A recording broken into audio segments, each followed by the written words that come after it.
దేవునికి మహిమ కలుగును గాక. అందరూ కూడా బాగున్నారండి. గడిచిన దినంలోని ఆయన రెక్కల చాటు మనందరినీ కూడా భద్రపరిచి ఈ రోజున రీతిగా సజీవుల లెక్కలో ఉండి ఈ యొక్క ఆదివారపు దినాన ఉదయకాల సమయంలో మనమందరం కూడా ఏకమనుస్తూ ఆయన నామాన్ని స్తుతించడానికి, ఆయన నామాన్ని కీర్తించడానికి దేవుడు మనకు చూపిన గొప్ప కృపకి మహిమా ఘనత ప్రభావములు మన యేసుక్రీస్తు వారికి మాత్రమే చెల్లును గాక. ఆమేన్. ఈరోజు కొద్ది నిమిషాలు దేవుని యొక్క మాటలను మనమందరం కూడా శ్రద్ధగా విందామండి. దేవుని యొక్క మాటలు వినే ముందు చిన్న ప్రార్థన చేసుకుందాం. అందరు కూడా తలలు వంచి ప్రార్థనలో ఏకీభవించండి.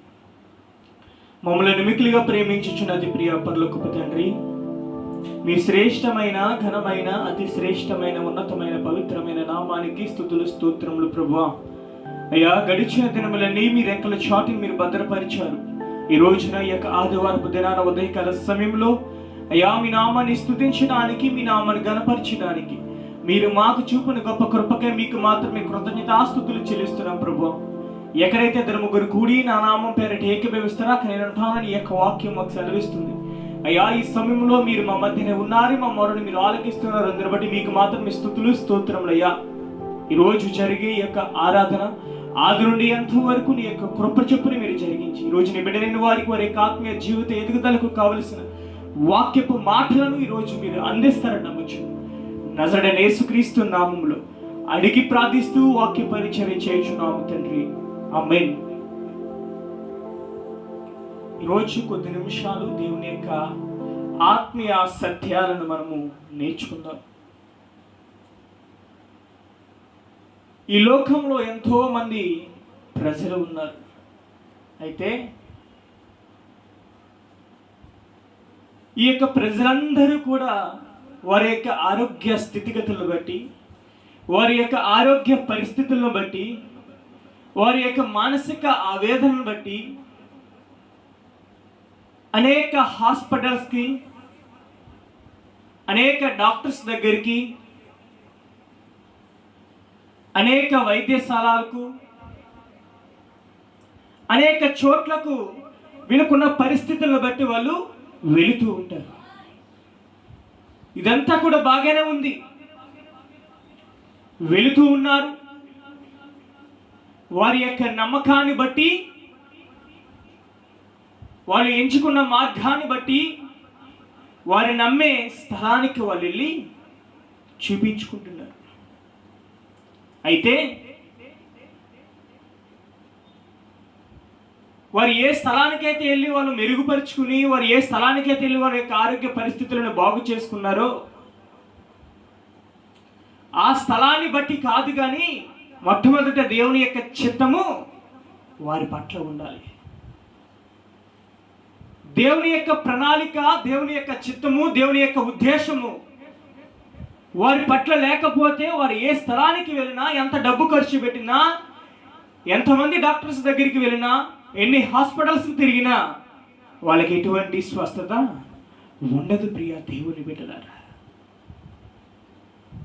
ఈ లోక ప్రజలందరికీ కూడా స్వస్థతనిచ్చేవాడు ఒకే ఒకడు. ఈ లోక ప్రజలందరికీ కూడా ఆరోగ్యాన్ని ఇచ్చేది ఒకడే ఒకడు, ఆయనే నా ప్రభువుని యేసుక్రీస్తు వారు. దేవునికి మహిమ కలుగును గాక.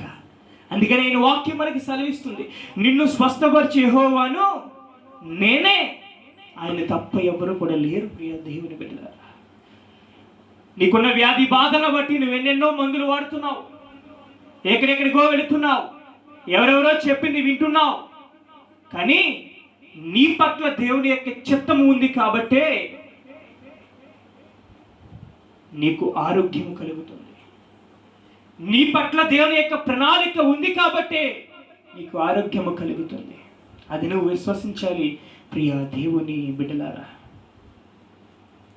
ఇలా ఆశ్చర్య కార్యాలు, ఇలా అద్భుతాలు, ఇలా స్వస్థతలు జరిగించేది నా ప్రభు అయిన యేసుక్రీస్తు వారి. ప్రియ దేవుని బిడ్డలారా, మార్కు శుభవార్త గ్రంథం 5వ అధ్యాయము 1వ వచనం నుంచి మనం గమనించినట్లయితే ప్రియ దేవుని బిడ్డలారా, యేసు ప్రభు గారు ఒకనొక సందర్భంలో దోణి దిగగానే అపవిత్రాత్మ పట్టిన వాడు ఒకడు సమాధుల్లో నుండి లెగిచి వచ్చినట్టు ప్రియ దేవుని బిడ్డలారా.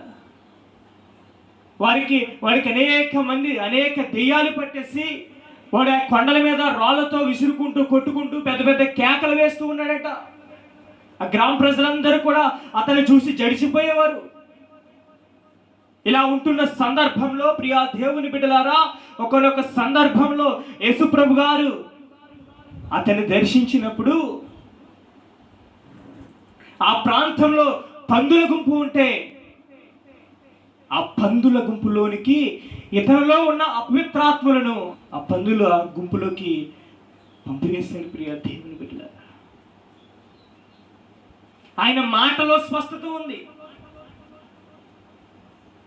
వెళ్ళు సేనా, నీలో ధేయాలని ఆ పందుల్లోనికి వెళ్ళు అంటే ఇవన్నీ కూడా ఆ పందుల్లోకి వెళ్ళిపోయాడు. ఆయన మాటలో స్వస్థత ఉంది, ఆయన మాటలో ఆశ్చర్యం ఉంది, ఆయన మాటలో అద్భుతం ఉంది. ప్రియా దేవుని బిడ్డలారా, ఆయన మాటలోనే శక్తి ఉన్నది. యావత్ యొక్క ప్రపంచాన్ని అంతటినీ కూడా 6 రోజుల్లో ఆయన నోటి మాట చేత ఈ సృష్టిని సృష్టించాడు. ప్రియా దేవుని బిడ్డలారా, ఈ ఆకాశ మండలాలు, సూర్య నక్షత్ర చంద్రాలు ఇవన్నిటినీ కూడా 6 రోజుల్లో ఆయన సృష్టించాడు. ఆయన మాటలో అంత శక్తి ఉన్నది, ఆయన మాటలో అంత ఆశ్చర్యాలు ఉన్నాయి. ప్రియా దేవుని బిడ్డలారా, ఇంకొక సందర్భం కూడా మనం గమనించినట్లయితే ప్రియా దేవుని బిడ్డలారా, యోహాను శుభవార్త 9వ అధ్యాయము, యోహాను శుభవార్త 9వ అధ్యాయము 1వ వచనం నుంచి మనం గమనించినట్లయితే, యేసుప్రభు గారు ఒక మార్గాన వెలుచుండగా పుట్టి గుడ్డివాడు అతనికి కనిపించాడంటే ప్రియా దేవుని బిడ్డలారా. అయితే ఆ శిష్యులు ఆ గుడ్డివాడిని చూసి, బోధకుడా, వీడు పుట్టగానే గుడ్డివాడు అవడానికి వీడి చేసిన పాపమా, వీడి తల్లిదండ్రులు చేసిన పాపమా అన్నట్లు ఆ శిష్యులు ఆ యేసుప్రభు గారిని అడిగారట. అయితే ఆయన అన్న మాట ఏంటంటే, వీడు చేసిన పాపము కాదు, వీడి తల్లిదండ్రులు చేసిన పాపము కాదు, కానీ దేవుని యొక్క క్రియలు వీడి యందు ప్రత్యక్షపరచబడుటకే ఈ కార్యం అన్నాడంటే ప్రియా దేవుని బిడ్డలారా. దేవునికి మహిమ కలుగును గాక. వెంటనే ప్రియా దేవుని బిడ్డలారా, ఆయన ఉమ్మె ఆ యొక్క గుడ్డివాడి కళ్ళు మీదకు పెట్టగానే వారి కళ్ళు తెరుచుకున్నాయట. దేవునికి స్తోత్రం, హల్లెలూయా. యేసుప్రభు వారి యొక్క ఉమ్మిలో స్వస్థత ఉన్నది. యేసుప్రభు వారి యొక్క ఉమ్మిలో స్వస్థత ఉన్నది. ప్రియా దేవుని బిడ్డలారా, వెంటనే ఆ గుడ్డివాడు కళ్ళు తెరిచాడు, స్వస్థత కలిగింది. పుట్టి గుడ్డివాడు చిన్నప్పటి నుంచి కూడా కళ్ళు కనపడవు. అతను ఎన్నో హాస్పిటల్స్కి వెళ్ళొచ్చు, ఎక్కడెక్కడికో వెళ్ళొచ్చు, ఏవేవో చేయించుకోవచ్చు, కానీ ఏం ప్రయోజనము కూడా లేదు. యేసుప్రభు వారు పలానా సందర్భంలో ఒకనొక మార్గము గుండా ఆయన వెళుతున్న సందర్భంలో ప్రియా దేవుని బిడ్డలారా, ఆయన శిష్యులు చూచి ఆయనకి చెప్పగానే ఆయన ఉమ్మితో ఆయన కళ్ళు ముట్టగానే అతనికి స్వస్థత కలిగింది. ప్రియా దేవుని బిడ్డలారా, దేవునికి మహిమ కలుగును కాక. ఆయన ఉమ్మిలో స్వస్థత ఉన్నది. ఇలా దేవుడు ఆయన నోటితో, నోటి మాటతో స్వస్థత కలిగించాడు, ఆయన ఉమ్మితో స్వస్థత కలిగించాడు. చివరిగా ప్రియా దేవుని బిడ్డలారా, ఆయన చెంగులో కూడా స్వస్థత ఉన్నది. 12 సంవత్సరాల నుంచి రక్తస్రావం కలిగిన స్త్రీ, ఇదంతా మనందరికీ కూడా తెలిసిన విషయమే. ఆమె ఎన్నో హాస్పిటల్స్ తిరిగింది, ఎక్కడెక్కడికో వెళ్ళింది, ఎంతో డబ్బు ఖర్చు పెట్టింది, చివరికి సమయము కూడా వేస్ట్ చేసింది. చివరికి ఏ గతి లేక చివరాఖరికి నా దేవుని యొక్క చెంగు ముట్టిన వెంటనే ఆమెకు 12 సంవత్సరాల నుంచి బాధపడుతున్న రక్తస్రావం కలిగిన స్త్రీకి రక్తధార కట్టబడింది. దేవునికి మహిమ కలుగును గాక. ఆమె ఆయన చెంగులో స్వస్థత ఉన్నది. ఆమె అంతకుముందు ఎన్నో హాస్పిటల్స్ తిరిగింది, ఎక్కడెక్కడికో వెళ్ళింది, ఎవరెవరు చెప్పిన మాటో వినది, ఎంతో డబ్బులు ఖర్చు పెట్టింది, ఏవేవో చేసింది, కానీ ఏ ప్రయోజనము కూడా లేదు. విసుగు వచ్చి యేసుప్రభు గారు పలానా సమయంలో, పలానా రోజున, పలానా మార్గము గుండా వెళుతున్నాడని తెలుసుకుని ఆమె పరుగులను వెళ్ళి ఆ జన సమూహం అందరిలో కూడా యేసు ప్రభు వారి యొక్క చెంగు ముట్టినంటనే ఆమెకు రక్తధార కట్టబడింది. ప్రియ దేవుని బిడ్డలారా, ఎన్ని సంవత్సరాలుగా బాధపడుతుంది? 12 సంవత్సరాల నుంచి ఆమె బాధపడుతుంది. వెంటనే యేసు ప్రభు వారిలో ఉన్న ప్రభావం బయలు వెళ్ళినప్పుడు ఆయన వెనక్కి తిరిగి చూడగానే ఈమె ఇక్కడ కింద పడి గడపలాడిపోతుంది.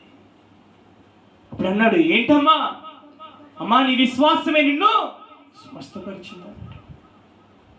ఆమె నమ్మింది, విశ్వసించింది. ఫలానా మార్గాన యేసుప్రభు గారు వెళుతున్నారంట, ఆయన చెంగు ముట్టినంటేనే మనకు స్వస్థత కలిగితేదని ఆమె విశ్వసించింది. కాబట్టి వెళ్ళి ఆ చెంగు ముట్టినంటేనే ఆమెకు స్వస్థత కలిగింది. ప్రియ దేవుని బిడ్డలారా, ఆయన నోటి మాటలో స్వస్థత ఉంది, ఆయన ఉమ్మిలో స్వస్థత ఉంది, ఆయన వస్త్రములో కూడా స్వస్థత ఉంది. ప్రియ దేవుని బిడ్డలారా, ఈరోజు మనం అధ్యయనం చేయవలసింది ఏంటంటే, మనకున్న ఆరోగ్య పరిస్థితులను బట్టి, మనకున్న ఆవేదనను బట్టి, మనకున్న స్థితిగతులను బట్టి, మనకున్న పరిస్థితులను బట్టి ఎక్కడెక్కడికో వెళ్ళి వాళ్ళని వెళ్ళి బ్రతిమానవసరంలే. మన పక్షంగా మన దేవుడు ఉన్నాడు. నిన్ను స్వస్థపరిచి యెహోవా ఆయనే. ఎందుకంటే నిన్ను సృష్టించింది ఆయన, నిన్ను భూమి మీద పెట్టింది ఆయన, నిన్ను ఈ రోజుకి కూడా పోషిస్తున్నవాడు ఆయన. ఆయనకి ఈ లోకంలో అసాధ్యమైనది ఏది కూడా లేదు. నీ సమస్త భారాన్ని ఆయన మీద వేసి, ప్రభువా నీవే నా దిక్కు, నీవే నా కొండ, నీవే నాకు ఆధారమని ఆయన మీద నువ్వు ఎప్పుడైతే నీ భారాన్నంతా కూడా ఆయన మీద మోపి నువ్వు ఎప్పుడైతే ప్రార్థనాపూర్వకంగా ఆయన అడుగుతావో, విశ్వసించి నీ విశ్వాసాన్ని చూచిన దేవుడు, నీ భక్తిని చూచిన దేవుడు, నీ యథార్థతను చూచిన దేవుడు ఒకానొక సందర్భంలో తగిన సమయంలో నీకు స్వస్థతను అనుగ్రహించడానికి ఈనాటికి కూడా సిద్ధపడి ఉన్నారు. అటువంటి దేవాది దేవుడికి ఎల్లప్పుడూ కూడా మన రుణస్థులై ముందుగాక. ఆమేన్. అటు రీతిగా ప్రియ దేవుని బిడ్డలారా, మన సమస్త భారాన్ని కూడా ఆ దేవాది దేవుడి మీద మోపేవారిగా ఉండాలి.